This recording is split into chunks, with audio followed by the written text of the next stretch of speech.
Bismillahirrahmanirrahim. Assalamualaikum warahmatullahi wabarakatuh.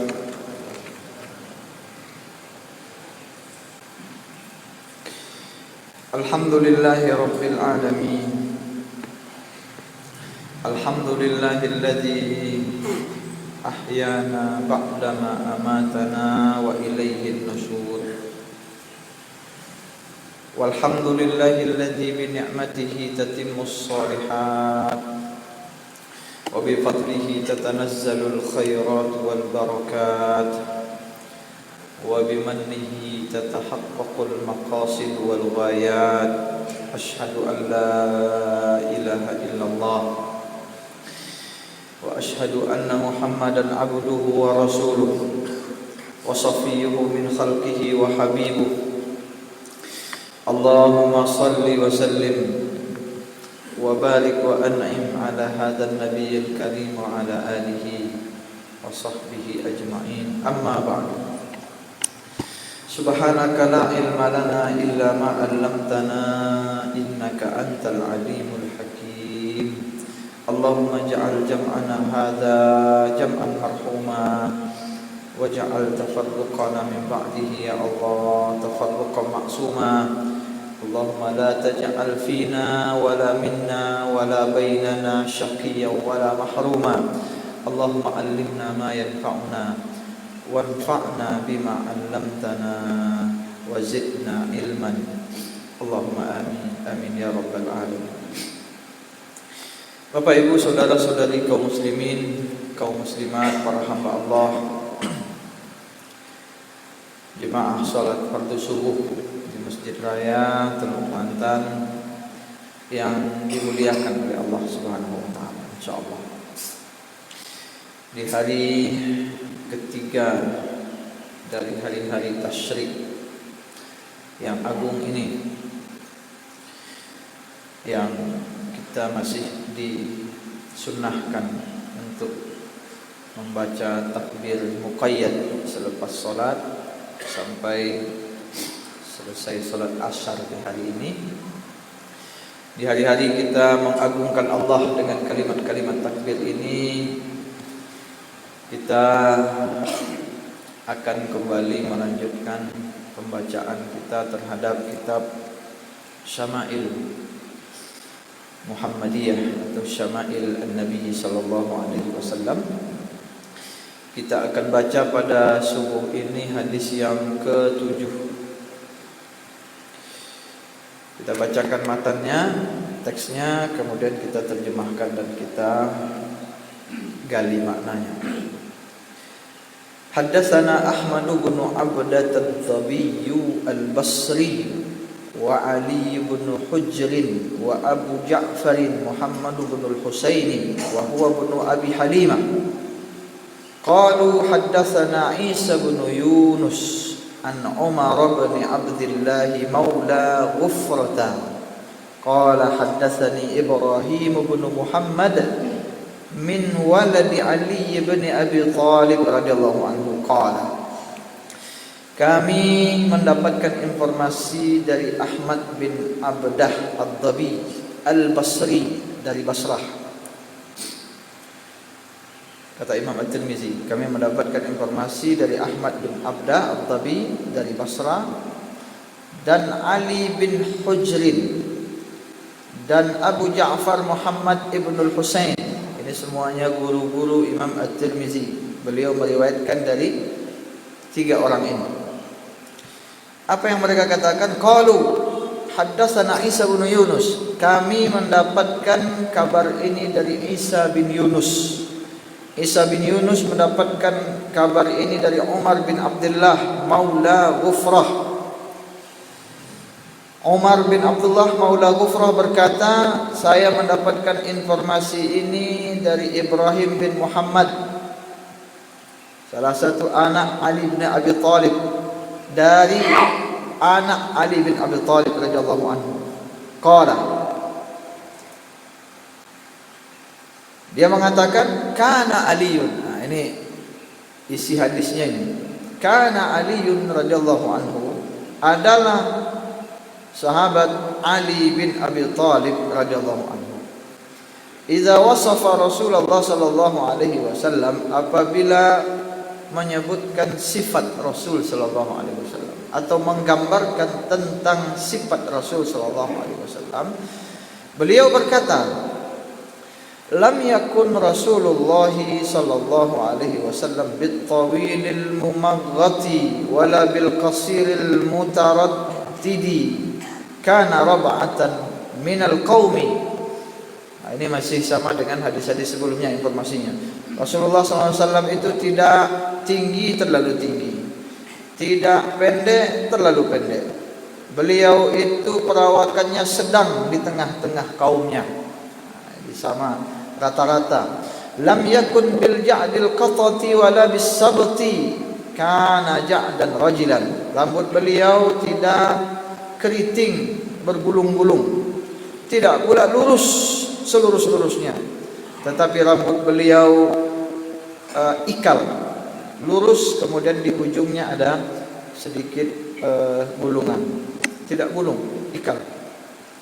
Nah, ini ada tambahannya, walam yakun bil mutahham wala bil mukalsam. Beliau itu tidaklah bertubuh gempal. Gempal itu kuat, gemuk. Beliau itu tidak gemuk. Wala bil mukalsam. Beliau juga tidak, wajah beliau itu tidak bulat. Jadi tidak bulat sekali muka beliau itu. Wa kana fi wajhihi tadwirun. Muka beliau itu tidak bulat tapi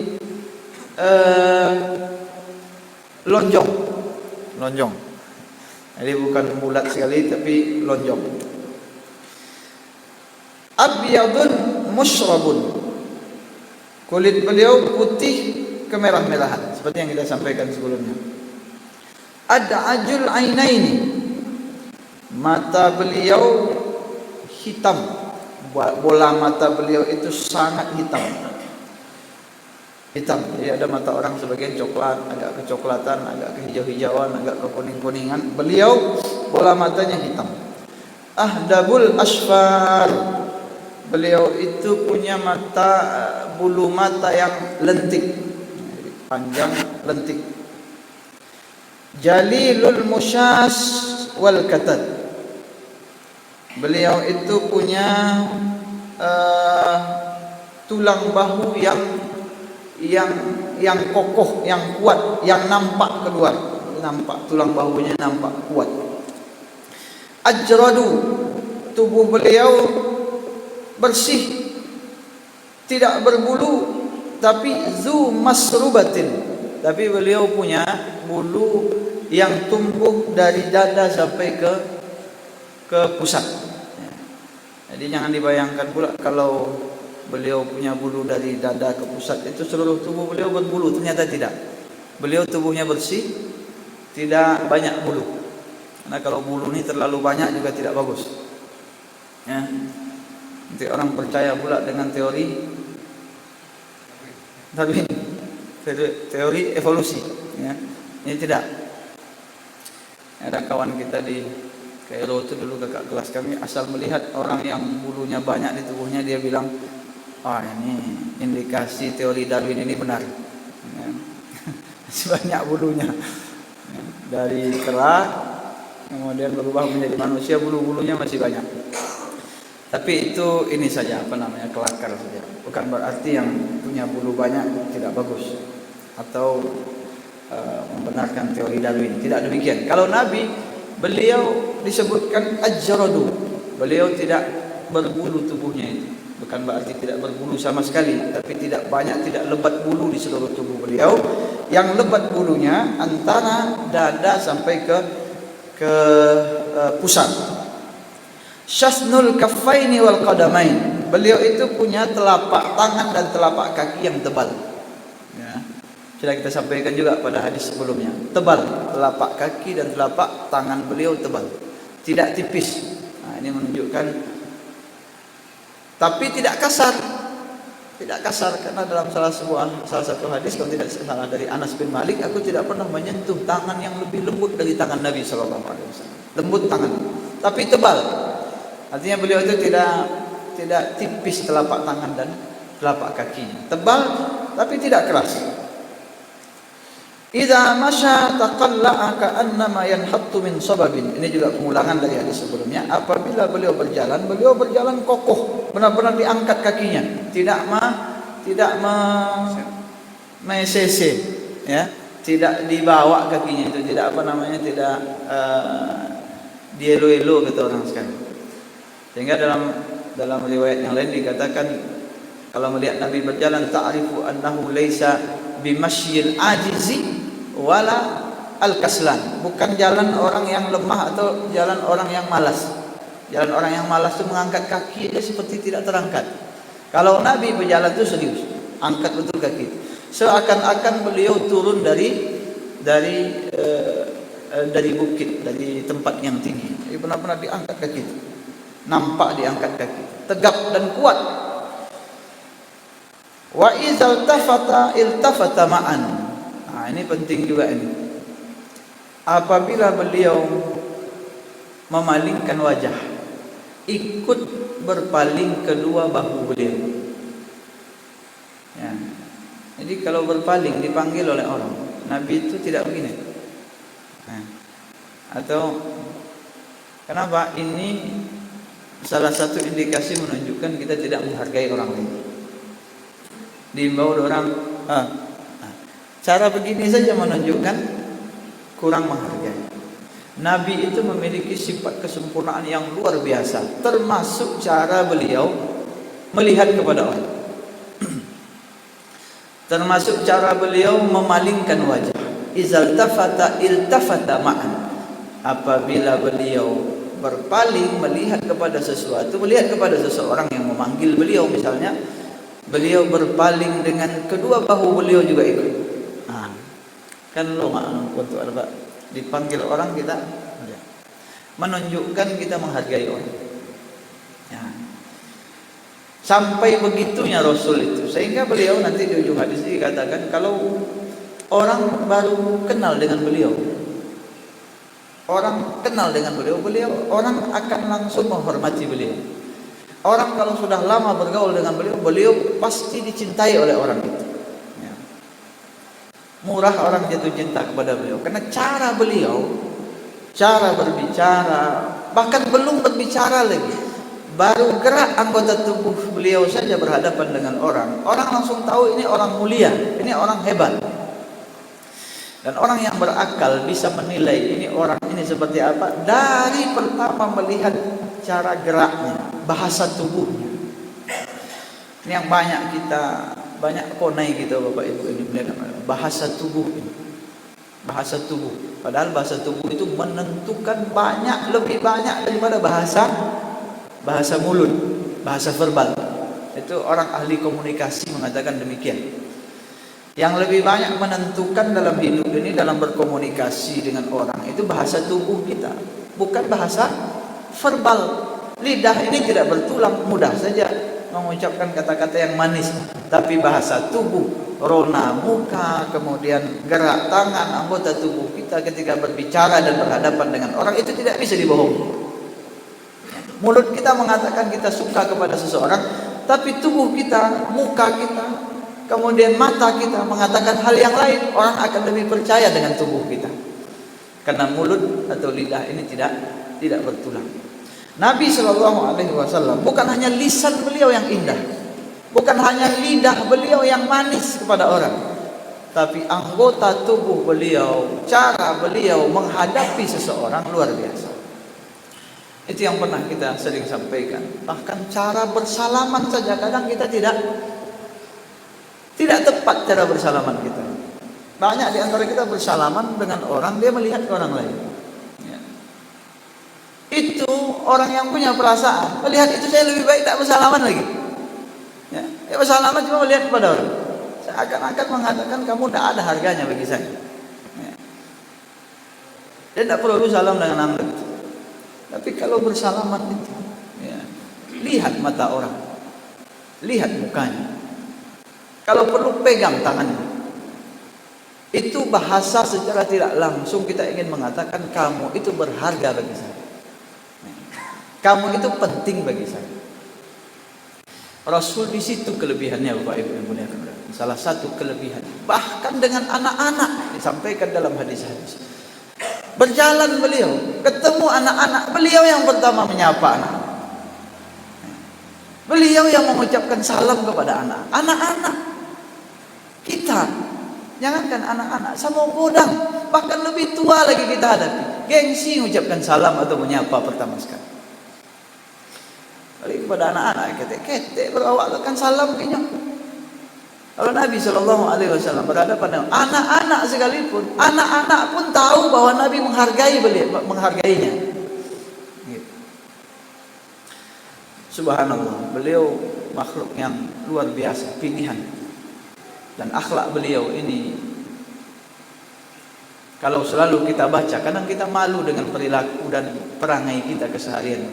Dan itu gunanya kita membaca perilaku Nabi, menjadi cermin bagi kita. Sudah berapa persen kita ini seperti Nabi? Mungkin tidak akan 100%, tapi kita disuruh mencontoh.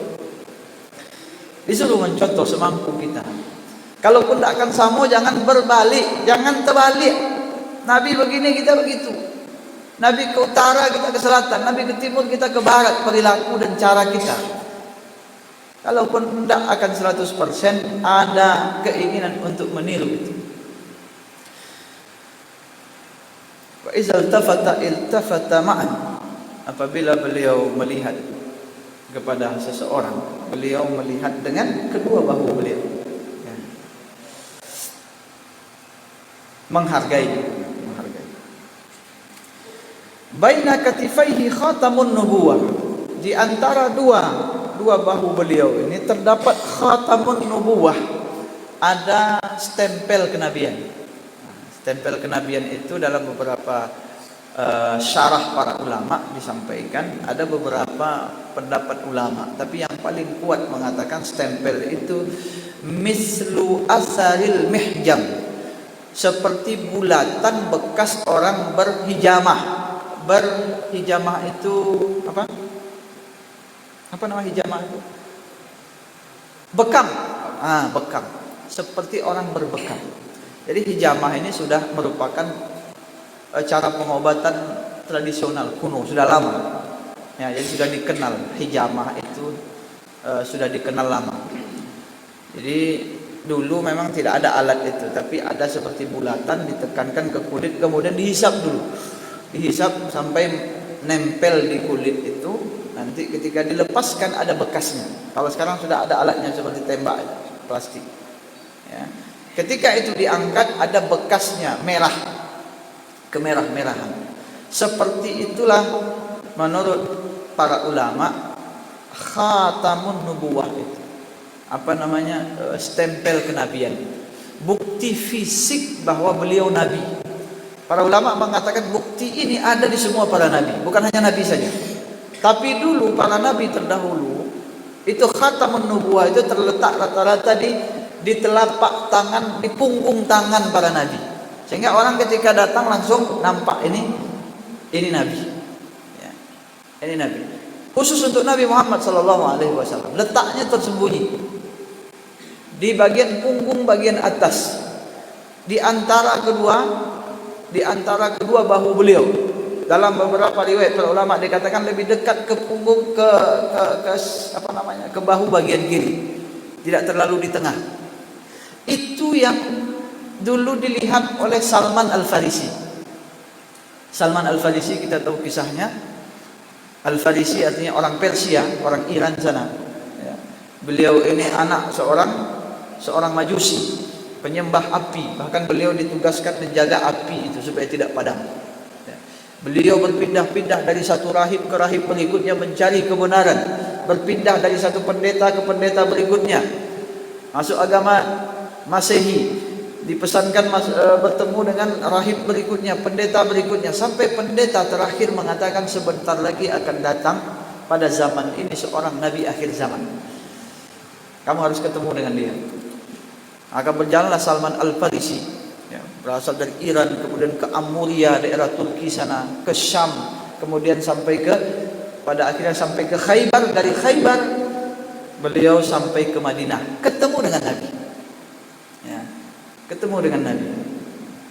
Bertemu dengan Nabi karena dia tahu informasi-informasi kenabian dari para pendeta terdahulu. Jadi sifat Nabi itu sudah ada di buku-buku terdahulu. Di kitab-kitab umat terdahulu sudah ada sifat Nabi. Di antara sifat yang disebutkan di dalam kitab-kitab terdahulu itu, Nabi itu tidak memakan sedekah tapi memakan hadiah. Kemudian yang kedua, di antara kedua bahu beliau terdapat tanda kenabian. Nah, itu yang dipegang oleh Salman Al-Farisi. Ketika dia mendapat informasi Nabi yang baru itu, yang mengaku sebagai Nabi itu sudah datang ke Madinah. Dari Mekah beliau hijrah ke Madinah. Ketika itu Salman Al-Farisi menjadi budak di Madinah, dijual di perjalanan karena mencari kebenaran, pindah dari satu tempat ke tempat berikutnya, dijual sebagai budak, menjadi budak di Madinah. Saat itu dia sedang sedang memanjat pohon kurma tuannya. Datang teman tuannya ke rumah tuannya ini mengatakan, sudah datang seseorang yang disambut oleh penduduk Madinah di Kuba. Ya, dia mengaku sebagai Nabi. Terdengar oleh Salman dari atas pohon kurma. Lalu dia turun. Tanpa dia sadar statusnya sebagai budak, langsung dia turun. Ini yang dia cari selama ini. Lalu dia tanya, tolong ulang apa informasinya? Ditampar dia oleh tuannya, apa urusanmu dengan ini? Coba panjat lagi pohon kurma ini. Panjat lagi dia. Tapi dia sudah berencana, besok saya akan ketemu dengan orang. Lalu dia kumpulkan buah kurma milik dia, sebagai upah dia bekerja. Dia kumpulkan buah kurma itu, keesokan harinya dia datang menemui Nabi Muhammad SAW.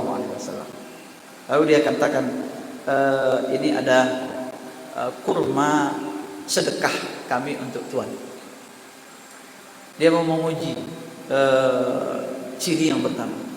Lalu dia lihat Nabi mengatakan, silakan makan kepada sahabat-sahabatnya. Sahabat-sahabatnya disuruh makan dan Nabi satu butir pun tidak makan. Kata Salman dalam hati, oh ini tanda pertama, ini sudah betul ini. Ya, dia tidak makan kurma sedekah.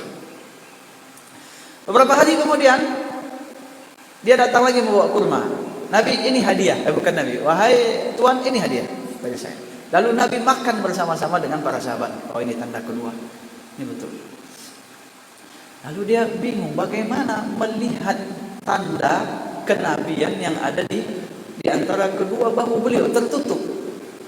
Gimana caranya? Kalau soal makan bisa diuji. Tapi kalau itu gimana melihatnya? Tidak mungkin pula saya bilang tolong buka baju Nabi, saya mau lihat tanda kenabian di punggung. Tepatlah pada suatu ketika ada salah seorang penduduk Madinah meninggal. Kemudian orang menggali kubur dan Nabi duduk di dekat kubur itu sambil membantu-bantu. Salman mendekat, tengok-tengoknya dari jauh, tengok-tengoknya dari dekat.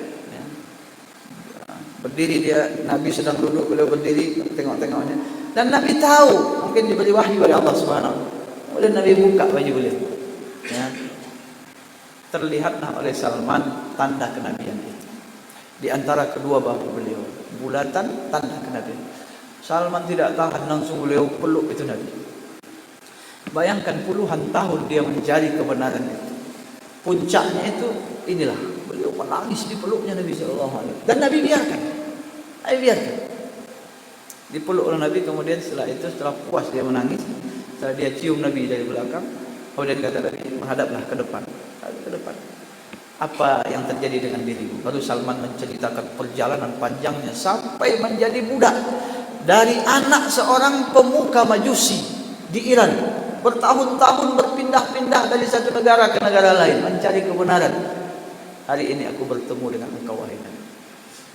Lalu beliau kemudian mengucapkan syahadat di hadapan Nabi sallallahu alaihi wasallam. Tanda itu yang dilihat oleh Salman. Ya. Salman Al-Farisi. Sebagian ulama mengatakan kenapa tanda itu tidak sama dengan Nabi yang lain di punggung tangan. Kenapa tersembunyi? Bukan untuk merendahkan atau mengurangi keutamaan kemuliaan para nabi dan rasul yang lain. Para ulama mengatakan Nabi itu sebenarnya melihat fisik beliau saja, cara beliau saja orang sudah tahu ini bukan orang biasa. Orang sudah tahu ini Nabi. Tidak perlu terlihat tandanya. Belum melihat tandanya kita sudah tahu ini Nabi. Ini orang hebat. Tidak sama dengan manusia lain. Sehingga tidak perlu nampak. tanda kenabian. Makanya tersembunyi. Salman kenapa mau lihat? Karena dia memang ingin meyakinkan betul. Ingin meyakinkan betul. Kalau sudah bertahun-tahun mencari itu. Baina katifaihi khatamun nubuwah. Di antara kedua bahu beliau terdapat tanda kenabian. Wa huwa khatamun nabiyyin, dan itu adalah tanda kenabian yang ada di setiap para nabi. Lagi ajwadun nasi sadran. Beliau adalah, kata Ali bin Abi Thalib, masih Ali menceritakan ini, beliau adalah manusia dengan dada paling lapang. Dada paling lapang. Ya. Ini kalau kita ceritakan kisah-kisah kelapangan dada Nabi Shallallahu Alaihi Wasallam, apalagi semenjak beliau disiksa, dihina, dibilang gila, dibilang penyair gila di Mekah itu. Pada saat beliau dianiaya, ditimpuki dengan kotoran-kotoran onta di kepala beliau, sementara beliau sedang sujud, sedang sholat. Ketika beliau sedang tawaf di Ka'bah, dicekik oleh orang. Oh, kalau kita ceritakan cerita-cerita itu dengan hati, kita membaca cerita, menangis kita. Betapa lapang dada Nabi Sallallahu Alaihi Wasallam. Betapa mulia hati beliau. Beliau adalah orang yang paling lapang dadanya. Asdaqun nasi lahjatan. Beliau punya lidah paling jujur. Kalau bicara jujur, benar, tidak pernah bohong, bahkan bercanda pun tidak bohong. Ya. Kalau kita kan kadang walaupun jujur, kalau bercanda kadang berbohong juga. Nabi ketika bercanda pun tidak bohong. Dalam semua perkataan beliau jujur, benar. Wa alyanuhum arikatan. Beliau ini adalah manusia dengan perilaku sangat lembut sekali, luar biasa. Mungkin pernah kita ceritakan bagaimana Nabi itu, ada seorang perempuan tua di Madinah itu sudah kurang akalnya. Ada di tempat disebut sudah kurang akalnya. Biasa jalan-jalan dia di pasar-pasar Madinah itu, di jalan-jalan Madinah itu. Pada suatu ketika Nabi lewat, perempuan itu bilang, Muhammad sini. Ya, ini orang kurang akal, perempuan tua. Ya. Pada suatu hari dekat dengan Nabi, kemudian mengatakan, aku ingin engkau berjalan denganku. Ya, dibimbingi tangan Nabi. Jalan sekeliling Madinah. Cerita mencerocos, orang-orang akal lah namanya. Bercerita, Nabi dengarkan aja. Orang melihat Nabi itu berjalan dengan perempuan tua yang kurang akal, jalan. Tidak tega Nabi untuk menolak tangannya dibimbing oleh perempuan ini.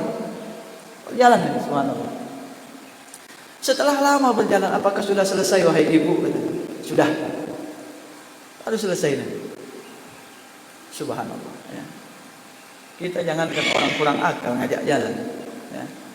Orang yang berakal saja ngajak jalan kita sebentar untuk keperluannya masih berpikir. Nabi Shallallahu Alaihi Wasallam begitu mulia, perilaku beliau luar biasa lembut. Tidak tertolak oleh beliau permintaan orang seperti itu untuk berjalan sebentar, ingin cerita, ingin curhat. Perempuan ini mungkin ingin menyampaikan. Tidak ada orang yang mau mendengarkan ceritanya. Dia ingin satu orang mau mendengar cerita dan cerocosannya. Itu Nabi, makhluk yang paling mulia itu bersedia untuk berjalan beliau. Dan itu nampak oleh para sahabat Sallallahu Alaihi Wasallam. Wa akramuhum isyratan, manusia dengan cara bergaul yang sangat-sangat mulia. Man ra'ahu badihatan habahu. Barang siapa yang melihat beliau pertama sekali, orang akan langsung hormat kepada beliau. Nengok aja pertama sekali, belum ngomong lagi, orang langsung hormat kepada beliau. Wa man khalatahu ma'rifatan ahabbahu. Barang siapa yang bergaul dengan beliau dalam waktu yang sudah lama, sudah kenal, pasti cinta dengan beliau, pasti sayang dengan beliau. Yaqulu na'ituhu. Orang yang menyebutkan sifat beliau akan selalu mengatakan, lam ara qablahu wa la ba'dahu mislahu. Tidak pernah aku melihat sebelumnya atau sesudahnya orang yang sama perilakunya dengan beliau. Begitu mulianya Nabi sallallahu alaihi wasallam. Bapak Ibu yang dimuliakan oleh Allah Subhanahu wa taala. Ini nabi kita Muhammad sallallahu alaihi wasallam yang kita disuruh untuk berselawat setiap nama beliau disebut.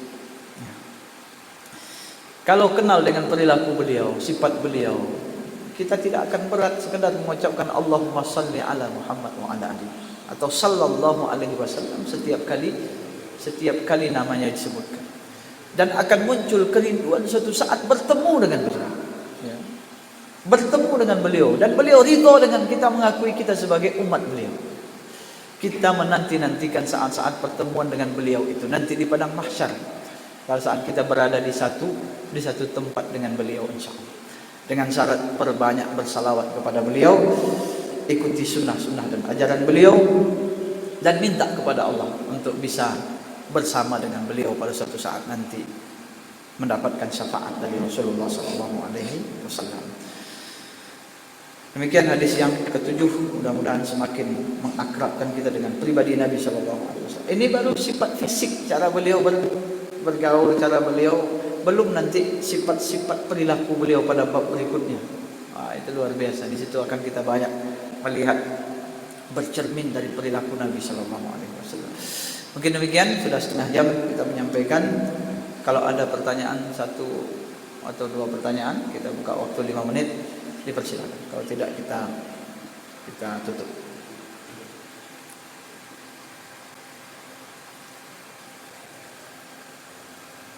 Baik. Karena hari ini adalah hari makan dan minum, kata Nabi, ayyamut tasyrik ayyamul akli wasyurb. Ya, hari-hari tasyrik adalah hari-hari makan dan minum. Maka kita tidak usah ada tanya jawab karena sudah jelas insyaallah. Kita langsung menikmati hidangan Masjid Raya subuh ini. Barakallahu fikum. Aku qouli hadza wa astaghfirullah li wa lakum. Wassalamualaikum warahmatullahi wabarakatuh.